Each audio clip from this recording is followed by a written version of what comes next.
খালেদা জিয়ার জানাজায় বিভিন্ন ওলামায়ে কেরামগণ কাঁধে লাশ কফিন বহন করেছেন। প্রশ্ন হচ্ছে, আলেমরা এই মহিলাকে এত ভালোবাসার কারণ কি? প্রিয় ভাইয়েরা, আমরা দেখেছি যে আমাদের বাংলাদেশের 3 বারের প্রধানমন্ত্রী ছিলেন, মুসলিম বিশ্বের দ্বিতীয় মহিলা প্রধানমন্ত্রী হিসেবে যিনি নির্বাচিত হয়েছিলেন, তিনি মারা গেছেন এবং তার জানাজায় প্রচুর মানুষজন গেছেন, ওলামায়ে কেরামগণ গিয়েছেন। এরা ব্যাখ্যা করছেন এরা কারা, এদের অপরাধ কি? এদের অপরাধ কিছুই না, এদের অপরাধ শুধু একটা ছিল, এই মানুষেরা আল্লাহরে পাত্তা দিত না, পাত্তা দেয় না আল্লাহরে। ও জানে সালাত আদায় করা লাগবে, ও জানে মিথ্যা কথা বলা যাবে না, জানে না এরকম না, চিন্তা করছে এখনকার যে দুনিয়া, ব্যবসায় একটু মিথ্যা না বললে হয় না। আপনার মতো চেনা লোক বলে কেনা দামে দিলাম, এই কথা বলে 500 টাকা তার কল্লা কাটে ফেলছে, এরকম ব্যবসা আছে না নাই? আপনি আমার বৌনির কাস্টমার বলে আজকে আপনার কাছে এই দামে দিলাম, বাপ দাদার জন্মে দেখে নাই, ওরে বানাইছে বৌনির কাস্টমার, ঠিক না? দাড়িওয়ালা দেখে গেছেন, মনে করছেন ধোকা দিবে না, 2 নম্বর মাল আপনারে ধরায় দিয়েছে। আল্লাহ বলছেন কুন্না নাস্তানসিকু, ও এমন একটা ভাব নিয়ে চলতো, আমারে ধরে কে আমারে পায় কে, অথচ আল্লাহর বিধান যে জানে না এরকম নয়। মিথ্যা বলা যাবে না, গালি দেওয়া যাবে না, মুখ দিয়ে গীবত করা যাবে না, ফাঁকি দেওয়া যাবে না, ধোকা দেওয়া যাবে না, সব জানে সে, কিন্তু সে কখনো আল্লাহকে গুনে নাই।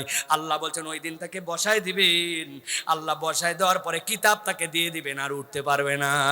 এরপরে ফেরেশতা তাদের কাছে চলে আসবে, ওয়াসিকাল্লাযীনা কাফারু ইলা জাহান্নামা যুমারা হাত্তা ইযা জাউহা ফুতিহাত আবওয়াবুহা।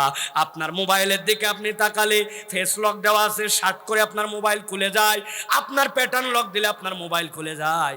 আল্লাহ বলছেন জাহান্নামের সামনে তাদেরকে হাজির করা মাত্র ফুতিহাত আবওয়াবুহা, চিনে ফেলবে এটা আমার দলের লোক, জাহান্নাম সাথে সাথে তাকে গিলে ফেলবে। নাউযুবিল্লাহ। তাহলে এই দল কারা? যারা বসে পড়বে আর উঠতে পারবে না, সবাই দেখবে হাসরের দিনে এরা বসে গেছে, সবাই দাঁড়াইছে, এরা বসে গেছে। এরা কারা? যারা আল্লাহরে পাত্তা দিত না, নবীরে পাত্তা দিত না, আল্লাহর দ্বীনরে পাত্তা দিত না, মনে করতে দূরু হুজুররা বলে। একটা সামাজিকতা আছে না, প্রত্যেক দিন বোরকা, বিয়ার দাওয়াত কি প্রত্যেক দিন? বান্ধবীর বিয়া 200-500 টাকা দিয়ে মেকআপ করছি, অতএব আজকে আমি স্টাইল মারে গেছি, বলছে 3 পিস, আসলে 3 পিস খুঁজে পাওয়া যায় না, উপর নিচ দেখা যায়, আরেক পিস কই? আরেক পিস দড়ির মতো পিছন দিকে। যাওয়ার পরে বলছে আসেন ভাবি আপনার সাথে সেলফি তুলি, ই করেন, বলছি কিরে তুই কে? চিনলাম না তো। বলছে আমি এলাকা তো ভাই। আছে না? সব পর্দা শেষ, পুশিদা শেষ। একজন বলছে কিরে তুই সবসময় পর্দা করতিস ভাই, বিয়ে শাদী বলে একটা কথা আছে, সামাজিকতা বলে একটা কথা আছে, আজকে ওই বোরকা পার কিছু বলে যাবো না, কেন মান সম্মান নাই নাকি?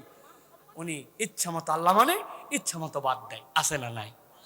জুম্মার দিন মসজিদে খুব আগে আগে চলে যায়, জুমার নামাজ পড়ে, কিন্তু ওই মসজিদ থেকে হাইয়া আলাল সালাহ হাইয়া আলাল ফালাহ ডাকের পরে ডাক, ও আসরে যায় না, মাগরিবে যায় না। চিন্তা করে ওরে ভাই, মুয়াজ্জিন তো কই, এই মুয়াজ্জিনদের কোনো কামই নাই, খালি আজান, খালি আজান, আছে না? আহা, আল্লাহ বলছেন সাবধান, ওই দিন আসার পরে হাযা কিতাবুনা ইয়ানতিকু আলাইকুম বিল হক। আল্লাহ বলছেন ওই দিন হক কিতাব তুই তোর সামনে দেখতে পাবি। আল্লাহ বলতেছেন মনে করছো বাদ পড়ে গেছে কিছু? ইন্না কুন্না নাস্তানসিকু মা কুনতুম তা'লামুন, তুমি যা করছো যা করছো আল্লাহ বলছেন সব কিছু এর মধ্যে লিখে লিখে আল্লাহ তোমারে দিয়ে দিবে। আল্লাহু আকবার। কিচ্ছু বাদ যাবে না, কিচ্ছু বাদ যাবে না, কিচ্ছু বাদ যাবে না। এই যে ইউটিউব ওয়ালাদেরকে মাঝে মাঝে বকাবকি করি আমি, দৌড়াদৌড়ি করে এসে ক্যামেরা সেট করে ফেলছে, এশার নামাজ পড়ে নাই, ও আবার আগামী কালকে বয়ান দিচ্ছে যে ওয়াজে একজনও বেনামাজি থাকবে না। এলাকার মানুষ কেঁদে কেঁদে পাগল, ওর নিজের আত্মা পরিবর্তন হয় না, এশার নামাজ পড়ে নাই, ফজরও পড়বে না। উনার চ্যানেলের নাম কোরআনিক লাইফ, আল কোরআনের সহি বার্তা, হক কথা, ইসলামিক মিডিয়া। ভাই সবাই আমাদের, আমি হুজুরও, ওরে বাপ রে, হুজুর কি ওয়াজ করলো রে, হুজুরের জিব্বাল্লা খ্যাস করে কেটে দিবে। হিসাব করে কথা বলো, তোমার এই আমল আছে কিনা, তুমি এটা করছো কিনা। অতএব আল্লাহর সাথে সবাইকে আমাদের যেতে হবে, ঠিক কিনা ভাই?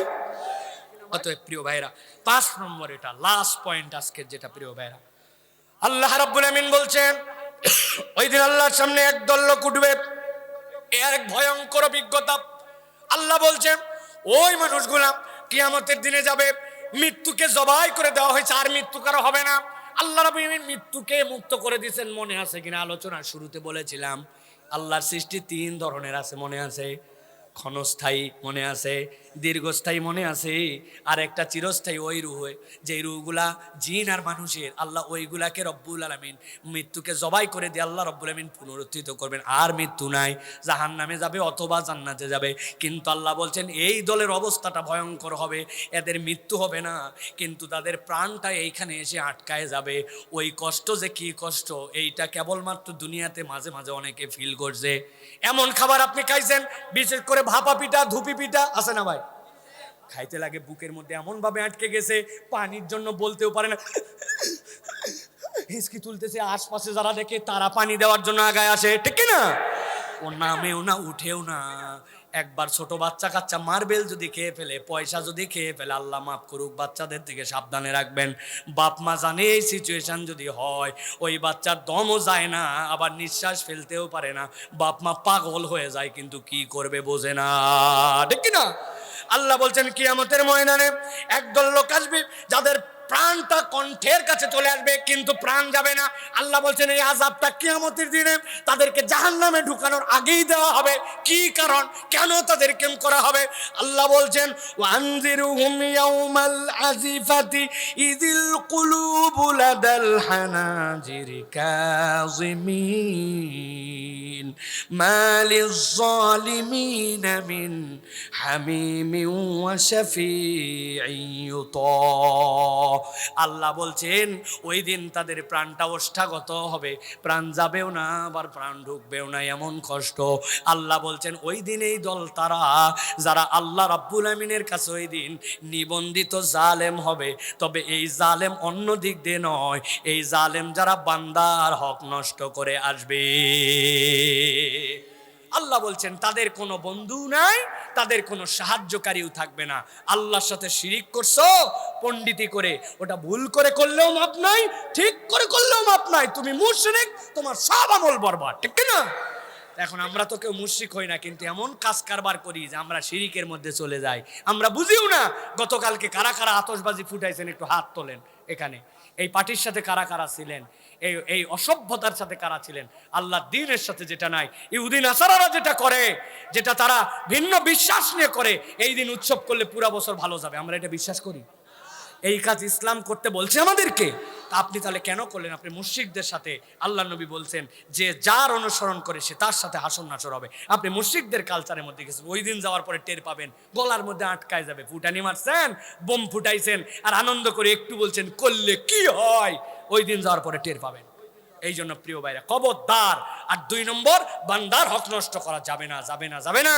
উনি রাস্তা খাইছে, ব্যাংক খাইছে, দেশ খাইছে, এখন উনি আর দেশে নাই, ওনার ধরাছোঁয়ার বাইরে। চিন্তা করছে শেষ বয়সে একটু হস্টস করে মাদ্রাসা মক্তবে দান করে পার পায় যাবে, এত সোজা নয়। বান্দার হক বরাবর করে আল্লাহর কাছে যাওয়া লাগবে, ঠিক না? এই জন্য প্রিয় ভাইরা, আমরা যেন কখনো আমরা এই দলের মধ্যে যেন আমরা কখনো না যাই। প্রিয় ভাই, আজকে আপনাদের কাছে আমি যে বিষয়গুলি বলার চেষ্টা করেছি, আবারও শুরু থেকে আপনাদের জন্য একটু সামারি করি। প্রথমে বলেছি আপনাদের কাছে ইমানের চিহ্ন 2টা, মনে আছে কি না? গাছের নাম কি? নারিকেল নাকি গাছ? মাশাআল্লাহ। চুলার মুখ কয়টা? ডানেরটাই কি বামেরটাই? মাশাআল্লাহ, মনে আছে। আল্লাহ বলতেছেন সূরার মধ্যে, আল্লাহ বলছেন 6 আয়াতের একটাতে, আল্লাহর কাছে ওই দিন বিভক্ত বিভক্ত হয়ে দলে উঠবে, লিউরাও আমালাহুম, দল হবে কয়টা? 6টা। ওর মধ্যে অপরাধগুলো আল্লাহ রাব্বুল আমিন বর্ণনা করে দিয়েছেন। জালেম, আল্লাহকে পছন্দ করে না, আল্লাহর বিধান পালন করে নাই, দুনিয়ায় হিসাব করে আমল করে নাই, আল্লাহ রাব্বুল আমিন খারাপ মানুষদের সাথে চলাফেরা করেছে, জুলুমের কাতারে নিজের নাম লেখায় আসছে। মনে থাকবে তো এইগুলা? যদি আমাদের দোষ থাকে এখান থেকে মুক্ত হব ইনশাআল্লাহ। ওটাকে নামাজ ধরে না বাদ দিয়া, মিথ্যা কথা ছেড়ে না বলে, হ্যাঁ, গান বাজনা শোনা বাদ দিয়ে না ধরে। তবে কাজের সময় একটু FM এ গান শোনা জায়েজ আছে, তাই না? ওই সময় একটু ব্যস্ত থাকি, একটু হেডফোন লাগাই টাকাই শুনলাম, আল্লাহ এটা ধরবে না, তাই তো? খবরদার। আল্লাহ আমাদেরকে বোঝার তৌফিক দান করেন। আজকের এই মোবারক আয়োজনকে আল্লাহ কবুল করেন। কয়েকটা প্রশ্ন আছে, এগুলো উত্তর দিয়ে আমরা ইনশাল্লাহ শেষ করে দেবো। আজকে অনেক রাত হয়ে গেছে, এতক্ষণ কথা বলবো আমি চিন্তাই করি না। খালেদা জিয়ার জানা যায় বিভিন্ন ওলামায়ে কেরামগণ কাঁধে লাশ কফিন বহন করেছেন। প্রশ্ন হচ্ছে, আলেমরা এই মহিলাকে এত ভালোবাসার কারণ কি? প্রিয় ভাইয়েরা, আমরা দেখেছি যে আমাদের বাংলাদেশের 3বারের প্রধানমন্ত্রী ছিলেন, মুসলিম বিশ্বের দ্বিতীয় মহিলা প্রধানমন্ত্রী হিসেবে যিনি নির্বাচিত হয়েছিলেন, তিনি মারা গেছেন এবং তার জানাজায় প্রচুর মানুষজন গেছেন, ওলামায়ে কেরামগণ গিয়েছেন এবং তার প্রতি একটা সর্বজন ভালোবাসা তাদের প্রতি ছিল। এইটার কারণ আসলে কি? আমি 3টা কারণ বের করছি ভাই। এর মধ্যে একটা কারণ হচ্ছে, উনি যদিও ইসলামী শরআন যে পর্দা, সেই পর্দা 100% পালন করতেন না, অথবা তার যে দল, সেই দলও একদম ইসলামী শরীয়ত ভিত্তিক দল এরকম ছিল না, কিন্তু তার একটা আইডিওলজি ছিল, তিনি ওলামায়ে কেরামকে সম্মান করতেন, ইসলামকে পছন্দ করতেন। আল্লাহ এবং আল্লাহ রসুলের বিপক্ষে যদি কেউ কথা বলেছে, উনি তার বিপক্ষে বলিষ্ঠ কণ্ঠস্বর নিয়ে দাঁড়ায় গেছেন। শাহবাগে যখন ফ্যাসিস্টরা বিভিন্ন ধরনের আন্দোলন শুরু করলো, আল্লাহ আল্লাহ নবীকে নিয়ে কটূক্তি করে, যখন এমন বাজে কথা যেটা মুখ দিয়ে উচ্চারণ করতে পারবেন না, খাবা বাবা অমুক বাবা যখন এই কাজ করেছে, এরপরে যখন কে বা কাহারা তাকে হত্যা করেছে, তখন তার পক্ষ নিয়ে কেউ কেউ বলেছিল তিনি নাকি দ্বিতীয় স্বাধীনতার প্রথম শহীদ। যে আল্লাহ আল্লাহ রসুলের বিপক্ষে কথা বলে, তার অন্যায়ভাবে হত্যা হলে বিচার আমরা চাইতে পারি, কিন্তু তাকে আপনি শহীদ বলতেছেন, আল্লাহ নিয়ে নবী নিয়ে বাজে কথা বলে। ওই সময় এই মহিষী মহিলা দাঁড়ায় বলছিলেন, আল্লাহ এবং রসুলের বিপক্ষে যে এরকম কথা বলতে পারে, তাকে যারা শহীদ বলে আমি তার সাথে নাই, তারা বরং মুনাফিক। ঠিক কিনা? মানুষজনের ওই কথাগুলো মনে আছে যে উনি ইসলামকে পছন্দ করতেন, ওলামায়ে কেরামকে পছন্দ করতেন। এই দেশে আলেমদের বিপক্ষে যখন জুলুম হয়েছে, মিথ্যা মামলায় ফাঁসানো হয়েছে, অপরাধ করে তাদেরকে হত্যা করা হয়েছে, উনি দাঁড়ায় বলছিলেন এটা অন্যায়, এটা হতে পারে না, জুলুম কোনো পার্টি দেখে হতে পারে না, আপনারা জুলুম করতেছেন। তো যেই মহিলা জুলুমের বিপক্ষে কথা বলে, আলেমরাও জুলুমের বিপক্ষে কথা বলে, এই জন্য এই মানুষটাকে মানুষ শ্রদ্ধা করতো। ঠিক কিনা? আর 3 নম্বর কারণটা বললে আপনাদের পছন্দ হবে না, উনি সবচেয়ে কম কথা বলা মহিলা ছিলেন। আউল ফাউল কোনো কথা বলতেন না কোনোদিনও। এমনকি তাদের ভিন্ন মতের যারা লিডার, তাদের ব্যাপারে উনি কোনোদিন বাজে কথা বলেন নাই। ঠিক কিনা? তো আলেমরা এগুলো দেখছে, এগুলো দেখে বুঝছে যে অন্তত পক্ষে এই আল্লাহর বান্দিটা আল্লাহর দিনকে পছন্দ করতো, আলেম ওলামাকে ভালোবাসতো, ইসলাম ওয়ালাদেরকে ভালোবাসতো। তো যারা ইসলাম ওয়ালাকে ভালোবাসে, আলেমরা তো তাকে ভালোবাসবে। ঠিক কিনা? সব ভালোবাসা উপর থেকে হয় না, দিল থেকে না আসলে যাওয়া যায় না। মানুষ 5 কিলোমিটার হাঁটে যায়, 3 ঘন্টা দাঁড়ায় থাকে, ওর বাপের জানাজার জন্য তো যায় না। ঠিক কিনা? তো এইগুলো সব দলের লোক না, পার্টির লোক না, এগুলো ভালোবাসার লোক গেছে। এই জন্য আলেম ওলামা এখানে গেছেন, তার জন্য দোয়া করছেন। আর ইমানদারের তেমনি নৈতিক দায়িত্বই, কোনো মানুষ যদি মারা যায়, মুমিনের পরিচয় থাকে, তাহলে তার জন্য দোয়া করবে, সুযোগ থাকলে শরীক হবে, এটা তো ইমানদারদের দায়িত্ব। সুতরাং আলেমরা সুযোগ পাইছে, চলে গেছে, আলহামদুলিল্লাহ। আর কয়জনের এই কপাল হয় আলেমের কাঁধে তার লাশটা ওঠা? ঠিক না ভাই? আল্লাহ যেন তাকে মাফ করে দেন, বলেন আল্লাহুম্মা আমিন। আল্লাহ যেন আমাদেরকেও মাফ করে দেন, আমাদের ভুল ভ্রান্তিগুলো যেন আল্লাহ মাফ করে দেন।